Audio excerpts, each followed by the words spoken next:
Hello, children of the cosmos. It's yours truly, Mr. G, calling once again, and you're listening to Unidentified Education, your source for the unidentified, unknown, unsolved mysteries of the universe. The year is 2021, pre-arrival of the ETs, and we are yet another day closer to full disclosure of the UFO phenomenon. The shields are holding and the antennas up, and we are ready to receive from the mothership. So let's begin. It's now time for UEP signs, sightings, and news. Cue music. Alright, here's a little science for you. Uranium snowflakes could set off thermonuclear explosions of dead, tiny stars. Crystals of uranium could set off massive explosions within a dead star. Physicists propose making for a cosmic version of a thermonuclear bomb. Imagine that happened on Earth. It's raining uranium. We would probably die, but then you could actually figure out how to make some real cool things, power up the whole world as whenever it rained, although we probably would never survive the radiation. Expired stars called dwarfs slowly cool as they age, and in the process, heavy elements such as uranium begin to crystallize, forming snowflakes in the star's cores. If enough uranium clumps together about the mass of a grain of sand, it could initiate a chain of nuclear fusion reactions or splitting of an atom nuclei. That would be a very large explosion, almost going out with a bang.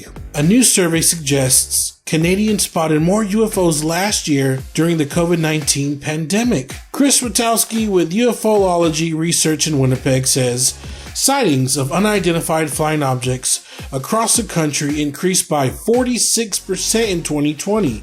He also says the total of 1,243 sightings is one of the highest records in a single year. Roughly 30% of sightings were in Ontario and 24% came from Quebec. And while some of them ended up being satellites or planes flying at an awkward angle, 13% were still unexplained. He says it's possible that the pandemic has forced people to question their place in the universe. So they are looking up to the skies and pondering extraterrestrial life. Well, that's what we need, folks. We need more people looking up.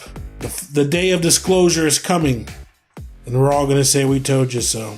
Let's see, science have, for the first time, directly measured the core of another planet.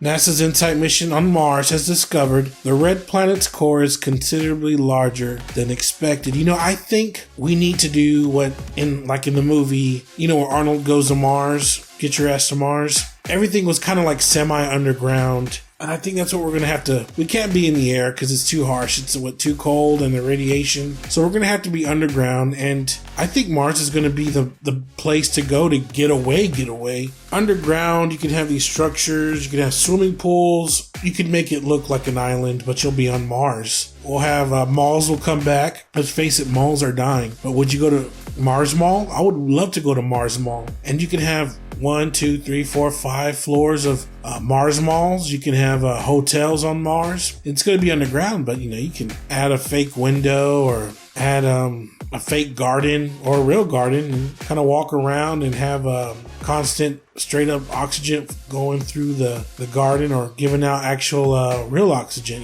They have the photonic area, and then it releases carbon dioxide, releases oxygen into the air, and then we kind of have that fresh plant oxygen rather, than the fake oxygen. But I think I would love to go to Mars and just eat at restaurants and be at a hotel, and then you go to the surface and roam around, but it's really not going to be nothing at the moment.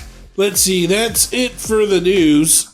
We're going to have a good topic today. It's going to be about shadow people, so it's going to get a little spooky, and I'll share my little experience with a shadow person. So whether you're flying, driving, or astral projecting, thanks for tuning in, and I will be right back after a word from our sponsor, Shadow People.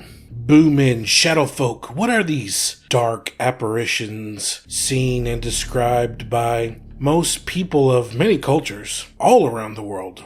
These humanoid, shadowy figures, they stalk their victims during their slumber, scarring people for life, and some never wanting to ever sleep in the dark again. And there's theories out there, that these that these dark, shadowy entities are known for feeding off negativity. They can bring a false feelings of dread and anxiety, usually in a place with lots of negative emotions, whether it's a hospital, jails, funerals, or even homes where bad things happened, arguments, fights, emotional distress. And these shadowy figures are drawn almost as if they feed onto these emotions, these negative emotions.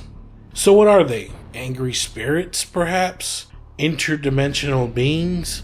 Somehow they are able to travel among us humans, only really revealing themselves at their own discretion. We'll see them at the corner of our eyes sometimes, or down a dark hallway. Sometimes it's optical illusions playing tricks on you, your brain playing tricks on you. I had an encounter with these dark, shadowy creatures, and it was during a time where I was dealing with a lot of emotional distress. I was in a job. I was in a field where I was getting burnt out, and I found a new job, and it was further out, and it was taking a lot longer to drive from my house to that location, and it was about an hour and some change. I wasn't really sleeping. My health was kind of spiraling down. I had real bad sleep apnea, and I was only getting about 3 or 4 hours of sleep. I was making good hours, and I was working 12,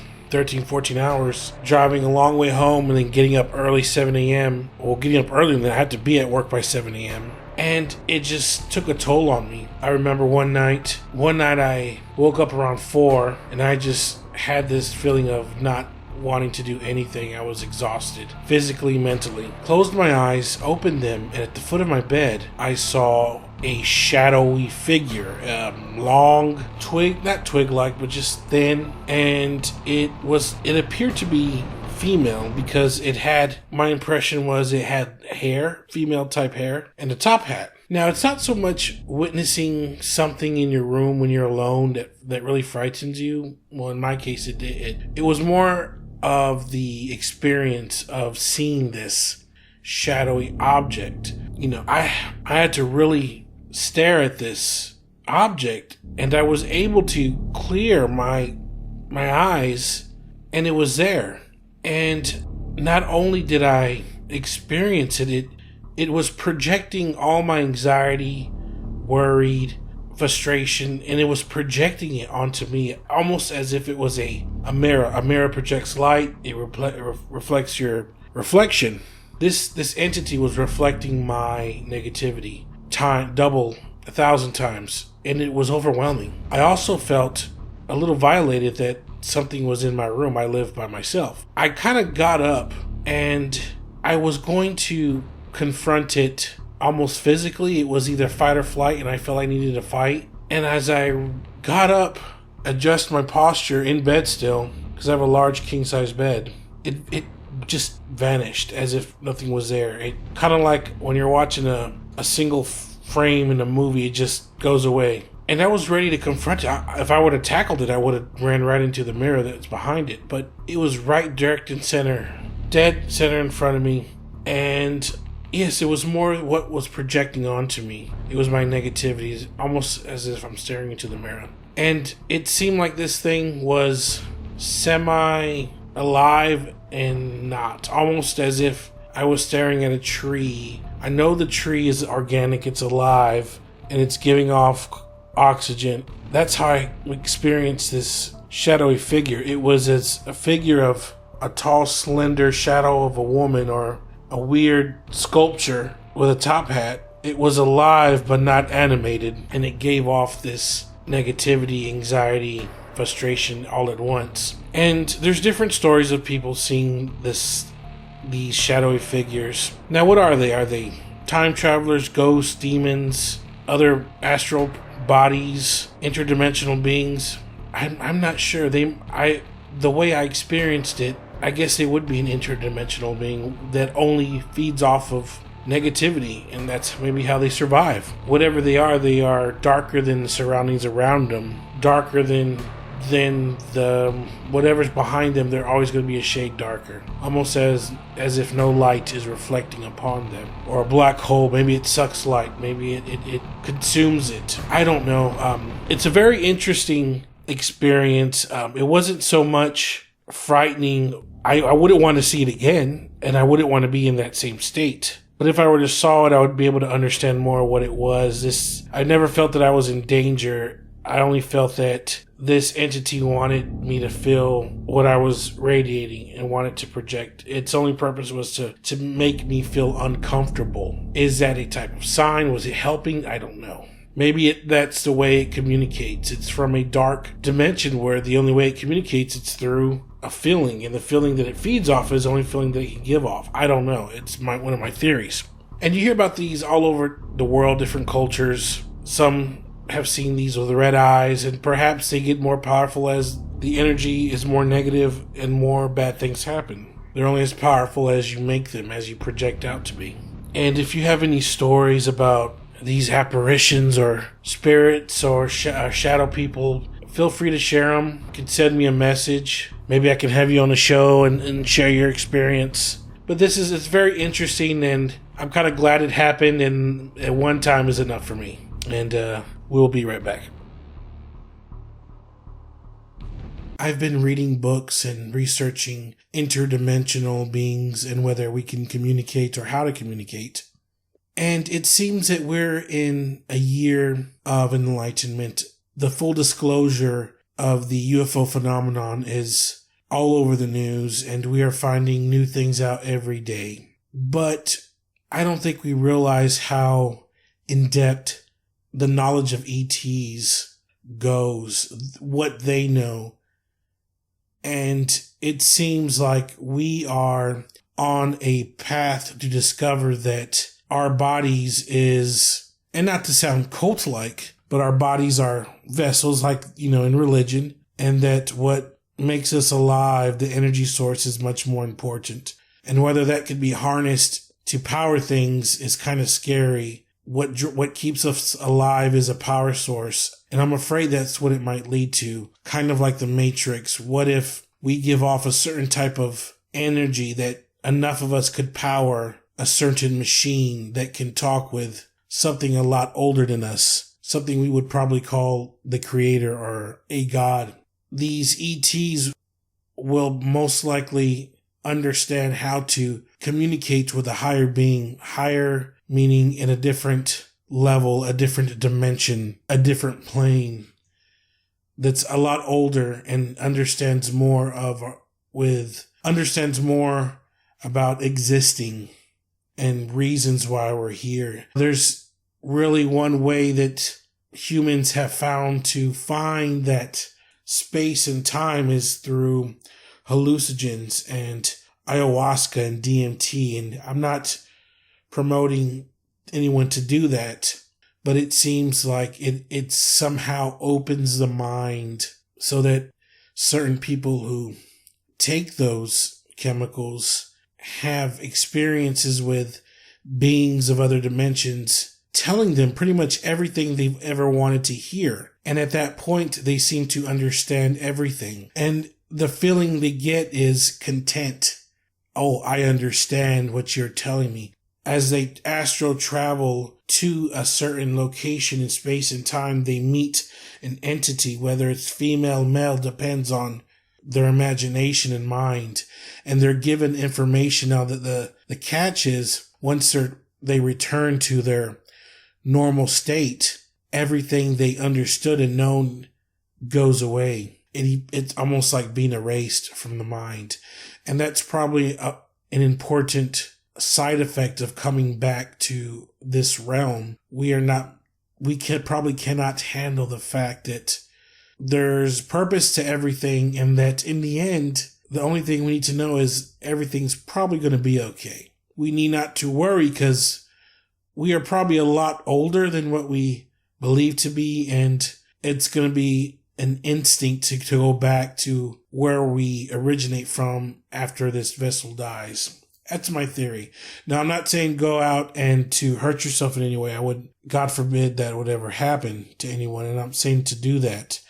but realize that there is a other dimension, and whether you in religion you call it heaven or paradise, that's up to you, but there is a other dimension where we are fully aware of our surroundings, our purpose, and we are content with that. And it seems that we have options to always go back to this dimension and experience things to the minimalist, to the least, to where our only needs are to eat, survive, and procreate. Which I'm not being negative about it. It's just others are ready to be enlightened, and it's frustrating to others who don't know how to get there. And I suggest reading, we see these kooky books. I know they talk about talking with aliens or interdimensional beings or being enlightened. But if you have an open mind, you'll kind of start making sense, little bits and pieces, not everything, but you'll start to have that fulfillment of, yes, I feel like I am moving towards enlightenment. There is something beyond than what I'm just seeing and reacting to daily. I'm not just getting up and going to work. There is something beyond this. And that's why it's good to kind of step back and reboot, so to speak, and refresh your mind and be more open to the possibilities that it's not just daily life, it's just none of this will last forever. We need to enjoy it while we're here, but realize there is something beyond us that we could never understand until we finally get to that threshold. And I suggest reading any type of book of an enlightenment, bettering yourself, and when you're ready, you start discovering other discussions and research of other dimensions, beings that other people may have experienced, but you haven't. Sometimes we are not subjected to that type of material or thinking, and it just doesn't exist to us. And when we stumble upon it, it's eye-opening. You start thinking of ideas and what ifs, and this is what probably it is, and you come up with your own ways of thinking about it. And it's relieving, it's stress relieving, and it makes life more interesting. Be open-minded and don't take yourself so seriously. Sometimes we need to take ourselves out of reality for a while and read a sci-fi book or a documentary or a movie that kind of gets our imagination going and gets us excited for the possibilities beyond this plane of existence. Well, children of the cosmos, we've run out of time. Thank you so much for listening. If you want to contribute to the cause, please visit the link and support this podcast. For only 99 cents, you can become a member, and it'll help me sustain future episodes. And I'll have other links to my social media. Send me a message, tell me how I'm doing, and maybe I'll have you on the show. And think of some other ideas, and we'll discuss it. Till then, children of the cosmos, be well. Good night.